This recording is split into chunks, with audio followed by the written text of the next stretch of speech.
Kita nyo? Nauhaw siya sa paglakad. At ngayon, ay umiinom siya ng water.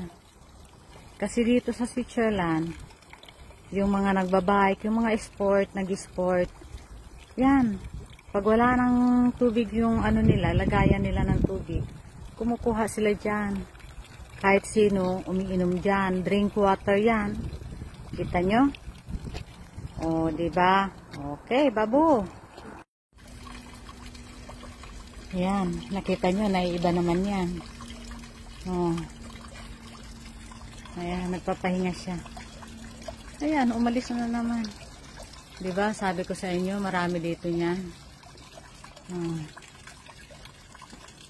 Wala pang 5 meters, mayroon na. Ayan, share ko lang ha, kabayan, kaibigan, kapatid, mga kamanay, babu.